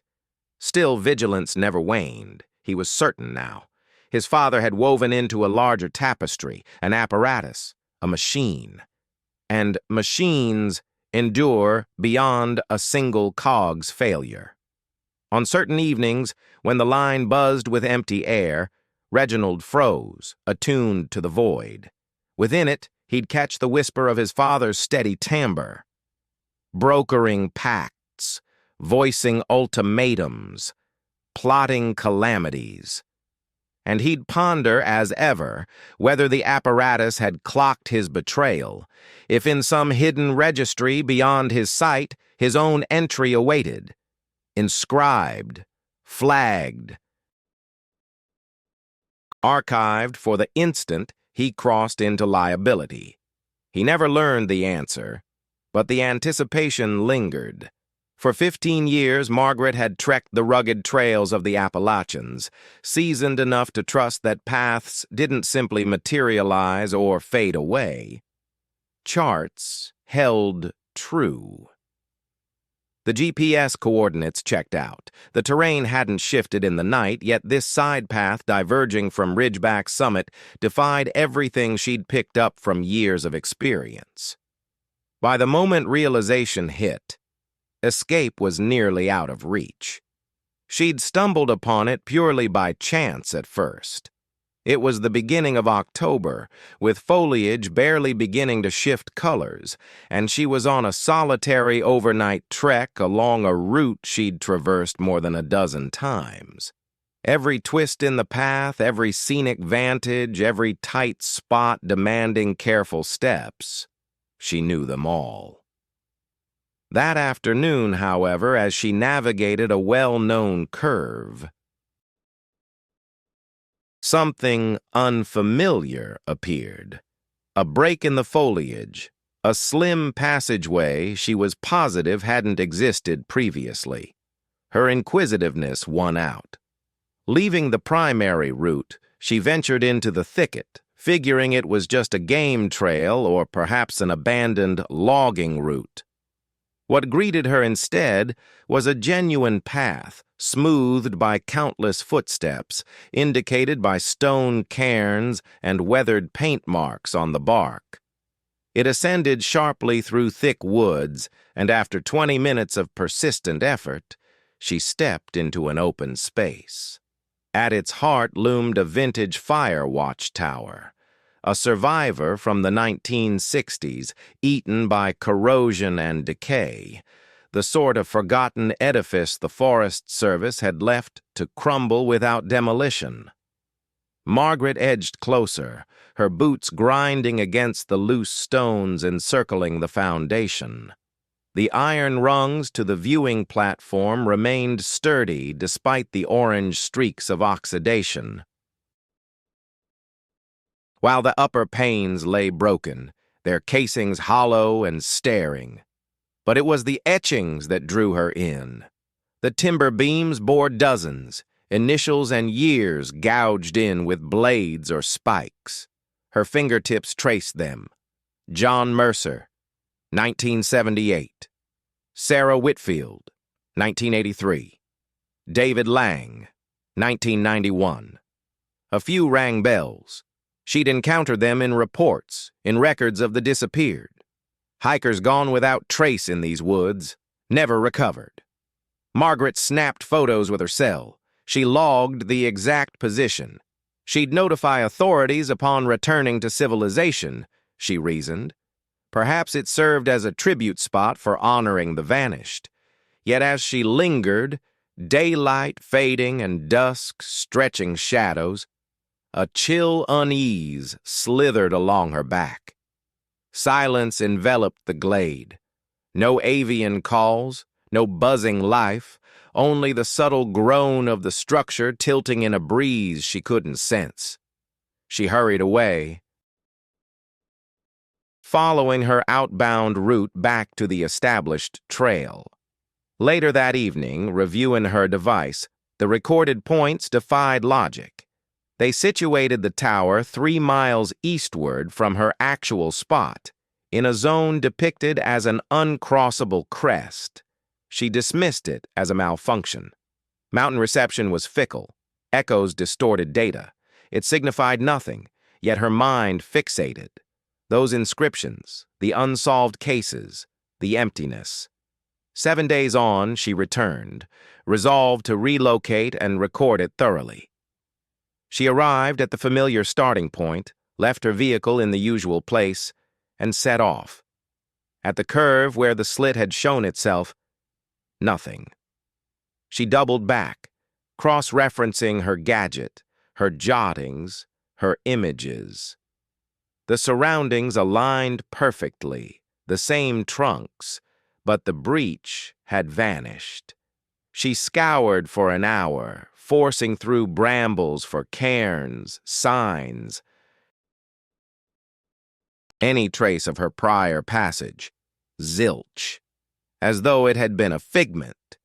Irritated, she pressed onward along the central route, convincing herself of a misjudged position that she'd advanced further than recalled. Then, 2 miles ahead, there it was again. The cleft, the branch path, the cairns, identical to before, but utterly relocated. This round, she secured the spot with ribbon, fastening vivid tangerine bands on 3 entryway trees, and captured scores of shots. She climbed to the tower, verified its identity, and inscribed her own shorthand plus the day's mark, scored firmly to endure. She gathered additional positional data, noted in dual journals, before descending. 30 days passed before she came back, this time accompanied by a hiking companion who'd chuckled at her recounting. The markers had disappeared. The access point had migrated to a fresh site, a 1/4 mile southward from the prior one. Across a gully she clearly remembered navigating before. Her companion urged retreat, claiming disorientation, suggesting a hiatus from lone outings. But Margaret stood firm. She trusted her memory. The path was no illusion. They rediscovered the tower. The engravings persisted, hers among them. Yet now, additional ones joined. Recent incisions, still raw in the timber. The resin remained tacky to the touch. Among the etchings were individuals Margaret knew by sight, trekkers who'd vanished over the past 4 weeks, faces plastered on posters at the starting point bulletin boards, relatives still combing the woods, clinging to faint optimism. Her companions spotted them as well. Margaret's complexion drained of color. She fished out her cell and began snapping shots. "This has to be reported," she declared, her tone quivering. "It's proof. Somebody's behind all this." Yet upon returning to civilization and attempting to share the images, each one proved ruined. Blank voids, glitch alerts. The location tags made no sense, positions dropping them into the heart of a reservoir or atop a peak they'd never scaled. Margaret's journals held up fine otherwise, but flipping to the spots where she'd jotted the bearings, the writing had run, digits blurred beyond recognition, like they'd been doused in liquid. Her companion wouldn't return. Calls from Margaret went unanswered. When she sought to lodge a formal complaint with the Forest Service, the officer eyed her with thinly veiled sympathy and proposed she could be suffering from high-elevation malaise or fluid loss. Nobody took her seriously. Nobody cared to. Undeterred, Margaret ventured out solo, trip after trip. She always located the path, though its starting point wandered. The route altered course. At times, the overlook demanded just 60 minutes, others, a full 3 hours. The mileage fluctuated, the landscape morphed, and the structure itself appeared altered. The spire's tilt subtly wrong, the inscriptions reordered, figures materializing or fading across outings. Then the disorientation with hours set in. She'd launch at midday, trek what seemed an hour, and glance at her timepiece to see dusk settling. Ascend at sunrise, only to trudge down under cover of night. Despite the daylight that ought to linger, her frame rebelled upon return, drained to an unnatural degree, her footwear crusted with soil from unseen stretches, marks on her limbs without source. During her 7th excursion, the realization dawned. Upon arriving at the overlook, new inscriptions always awaited, and those additions foretold vanishings in the coming days. This wasn't remembrance. It served as inventory, lineup, waiting order. She began capturing the entries digitally and matching them against bulletins for the lost. The match was flawless. Each captured identity surfaced in headlines soon after. Outings, overnight stays, folks who'd brushed the region and evaporated. Officials labeled them mishaps, chill exposure, strays who'd strayed and stayed missing. But Margaret understood the truth. They'd tread this way. They'd uncovered the route. They'd inscribed themselves. Then they'd dissolved into nothing. Her final visit came in December. Frost blanketed the trail, branches stripped and ghostly. The access point revealed itself without effort this round, almost expectant. The ascent proved grueling amid the freeze. Exhalations clouding, digits aching despite coverings. At the summit, the framework stood hushed, breezes absent, the glade deserted. She approached the timber braces and examined the scores. Scores upon scores now, overlapping strata, some faded to whispers, others crisp and recent. She perused for additions. Then, right at her gaze, etched bolder and more purposefully than the rest, Margaret Stillwell, paired with the current day. Her pulse halted. She hadn't done it. No doubt lingered, she'd recall such an act. Yet there it sat, her identity, her marker, vivid as a fresh incision. She pivoted and bolted. Documentation forgotten. No snaps, no tracking, no validation sought. She fled, tripping along the way, sliding on slick patches, limbs lashing her cheeks. The woodland constricted, the track constricted and coiled, steering her through unfamiliar bends. She pressed on, chest aflame, muscles howling, until she erupted onto asphalt unknown. A vehicle braked. An elder resident, area native, inquired about her welfare. She clambered aboard, trembling, and urged him onward. He queried her destination. She replied, "Doesn't matter, as long as it's distant. Just go." He ferried her to a fuel stop in the neighboring county. She summoned an acquaintance for retrieval and swore off the place forever. Still, the path held her in memory. 4 weeks on, a parcel arrived, sender blank. Within lay a splintered plank, crudely shaped, bearing an engraving. Her name that day, and below, one term, soon. She torched it, relocated, swapped her contact. Trails became history. Yet on certain evenings, eyes shut, she'd revisit the glade, rooted by the post, observing inscriptions proliferate, her own shimmering and radiant from inside. And afar, past the woodland fringe, their forms emerged. Dozens of statues, frozen in place, lingered in anticipation, observing everything, each one bearing the likenesses of those whose names had been etched into the timber. She never discovered the trail's true intent. She never uncovered the reason it shifted or the method it used to select its prey. All she understood was that it remained lurking in the shadows, ready for the next inquisitive soul to pursue it, the next inscription to etch onto its list.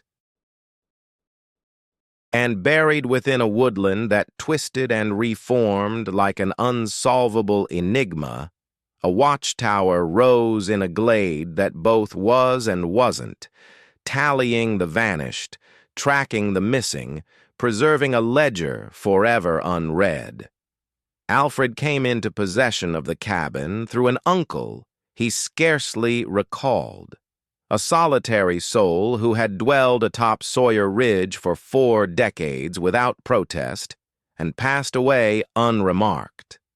The attorney managing the inheritance emphasized that no other relatives desired it. Far too isolated, far too dilapidated, far too demanding for scant reward. Alfred, newly separated from his spouse and craving reinvention, affixed his signature without inquiry. He believed seclusion was precisely the remedy he sought. A spot where anonymity reigned. A haven where he could vanish temporarily and redefine his identity amid the ruins of his former existence. Perched at the ridge's summit,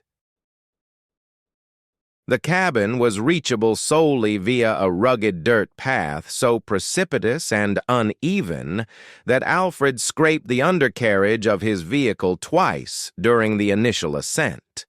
The building itself teetered on collapse, a drooping 2-room hovel topped with corroded tin and panes, so smeared with filth they resembled iced glass. Yet the panorama was breathtaking. From the veranda, his gaze swept across 3 vales, with successive peaks fading into misty azure.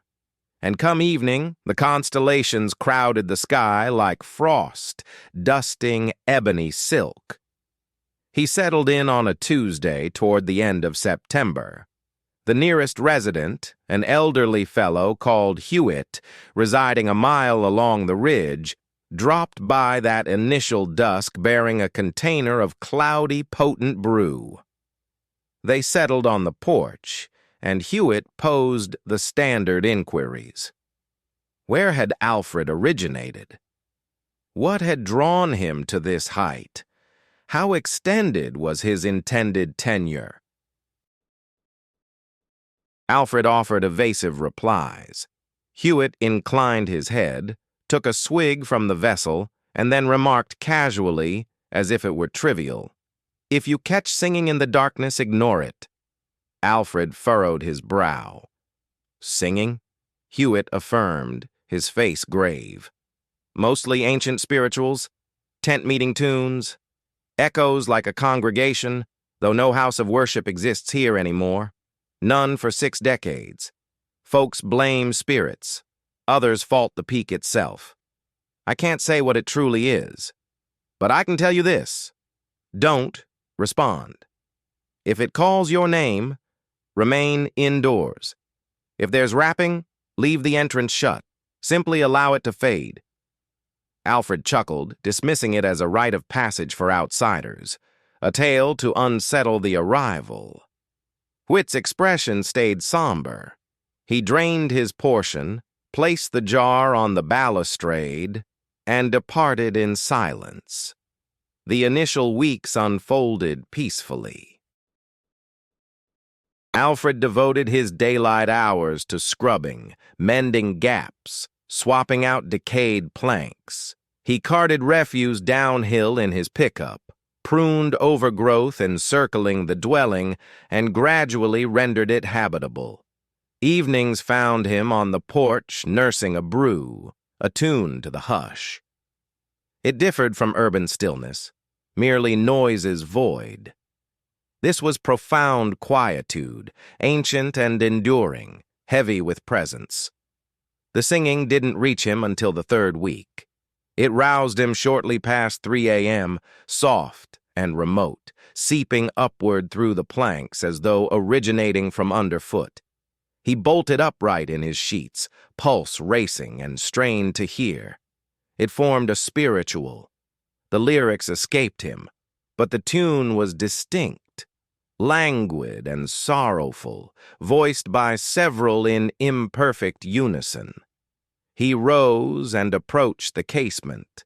The ridgeline lay shrouded, devoid of glows, the tree line an impenetrable void beneath a crescent moon.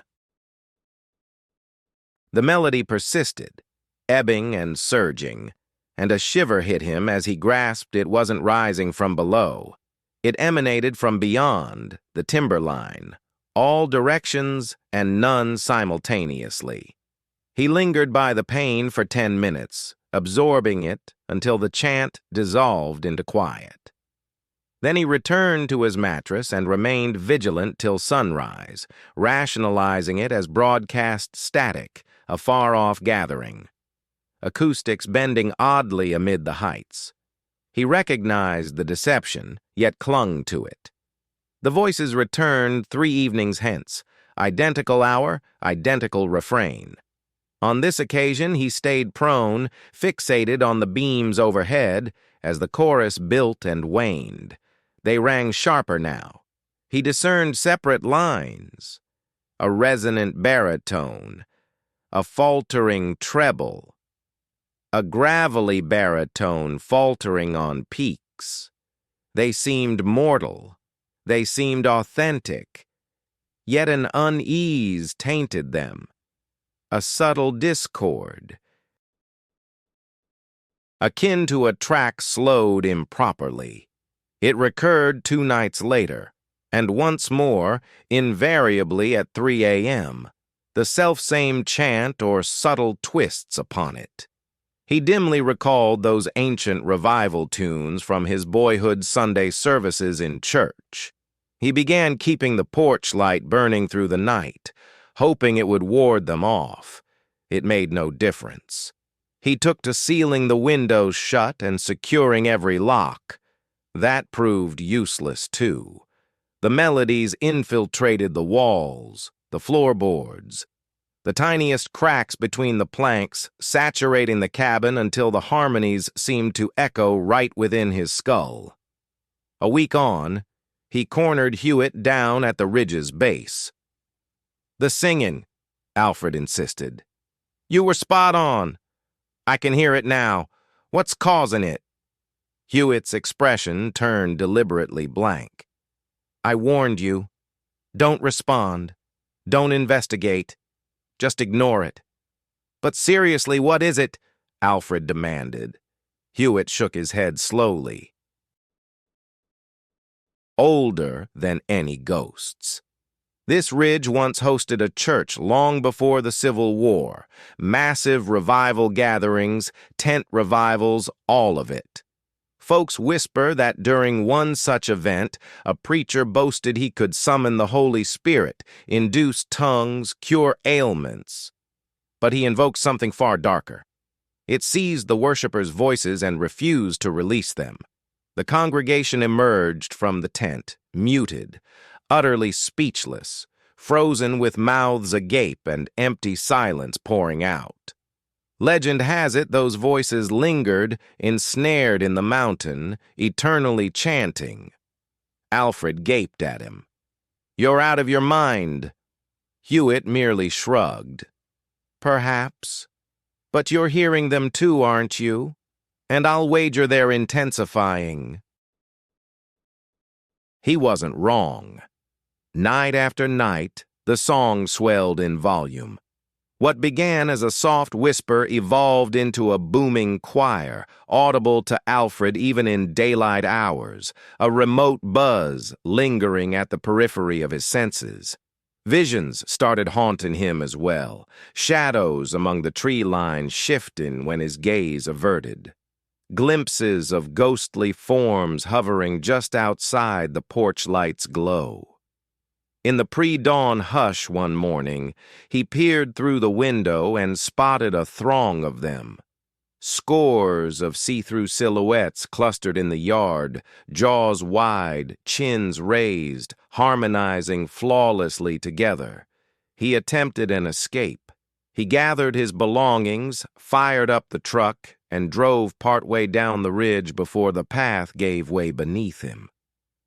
A sinkhole, the county officials explained afterward, likely tied to abandoned mining operations. Utterly blocked, repairs would drag on for weeks. With no alternative, Alfred reversed course and hunkered down to endure it. The singing ceased the evening he abandoned his getaway plans. He climbed into bed braced for the familiar psalm, yet the cabin remained hushed. He lay rigid, ears straining, but silence held. No chants, no silhouettes, just the rustle of branches in the breeze and the groan of aging timber. Precisely at 3 a.m., though, a fresh sound pierced the quiet. One solitary voice, deep and intimate, murmuring right by his ear. It was a hum. Not a sacred tune, merely a meandering, aimless lilt, like the absent-minded noise of deep contemplation. He pried his eyes open to emptiness, yet he sensed it. An entity, a heaviness denting the mattress's edge. The humming persisted, then murmured faintly. Alfred. He froze, breath held. Hewitt's caution replayed in his mind. Do not answer. Do not answer. Do not answer. The voice persisted, nearer now, its timbre buzzing against his skin. Alfred, step out here. We've waited so long. His instincts urged flight, a cry, any action, but he remained immobile, stare fixed upward, fists knotted in the bedding. The entity hovered what seemed an eternity, humming, murmuring, inching nearer. At last, it receded. The bed's sag eased. The atmosphere lightened, and quiet reclaimed the space. Sleep evaded him till morning. As first light broke, he stumbled onto the porch, drained and surveyed the yard. The grass lay crushed in a broad ring, as though many feet had lingered there through the dark, rocking gently in rhythm. And gouged into the soil, in enormous letters 3 feet high, a scrawled warning. Soon. The singing never resumed. Not that night, nor the one after. Yet Alfred knew they lurked, observing. Each venture outdoors brought the prickle of unseen stares. With every shut eyelid came the subtle undertone of anthems, just shy of audible. His cell lost signal. The truck's engine refused to turn over. The route stayed sealed. He was cornered. On the 7th silent night, he jolted awake to the door easing open. No splintering force, no shatter, just a gentle latch click, a hinge's faint whine, the panel drifting ajar. He bolted upright, pulse racing, and there they were, the spectral shapes, multitudes of them, filling the threshold, the yard, swarming the porch, features vacant, lips parted. The chorus erupted anew, no longer remote. It throbbed within the cabin, within his thoughts, ethereal tones overlapping in chaos, tugging, summoning, insisting. He willed a shout, but his throat betrayed him. It convulsed, yet emitted no noise. The silhouette drew nearer, its arms extended, And in a wave of dread, he understood they weren't coming for him. They were offering him something. Their voices, those ceaseless, captive echoes. And the moment he accepted, the instant he parted his lips and invited them inside, he'd transform into one of them. Just another mute shadow lurking in the shadows, jaws agape, chanting melodies no mortal ear would catch. Alfred's final recollection was the icy grasp of ghostly palms against his cheeks, digits forcing his lips apart. Then the clamor surged forward, a torrent of tones and words, anthems, supplications, and wails all woven into a chaotic mass, choking his windpipe, his chest, his head, until nothing remained for his personal reflections. They discovered him 3 weeks afterward, once the path had been mended at last. He lingered in the clearing without shoes, gazing skyward, his jaw slack. He ignored their shouts of his name, showed no sign when they laid hands on him. He merely teetered there a bit, and as they loaded him into the rescue vehicle and carried him off the peak, he never fluttered an eyelid, never sealed his mouth, never uttered a peep. The physician diagnosed it as a mental collapse, brought on by seclusion and pressure. The shack was declared unfit, far too hazardous for anyone to occupy. Hewitt, upon questioning, merely lowered his gaze and murmured he'd cautioned him. That's the price of replying. Alfred fell permanently mute from then on. These days he resides in an institution for those whose psyches have wandered beyond medical reach. He spends most afternoons near the pane, lips ajar, stare, vacant. And in the wee hours, the caretakers catch it. A soft melody drifting from his quarters, crooning ancient spirituals, gospel tunes delivered in a timbre that's almost his own, overlaid with scores of additional ones blending in the gloom. Whenever they investigate, he's frozen in place, upright, fixated, maw wide, quiet, save for the ensemble that channels its song through his form. The ridge's spirits persist in their summons, ever patient for the subsequent soul reckless enough to